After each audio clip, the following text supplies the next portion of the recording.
वर्तमान बड़ खबर पिपिली की पशिला बन्या जल कंटिकाज निकट में पानी जावा कारण पिपिली जटणी यातायात बंद आम गोटे पटे कहवा जो जीवरी भाव काली हीराकुद्र स्लुइस गेट खोली जहाँफल बांकी अंचल बुड़ी जाता बेले आज पिपिली में बन्या जल प्रवेश करती जहाँ बर्तमान आप देखुं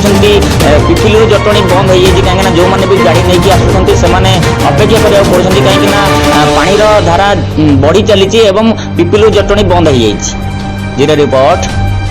लोकल न्यूज।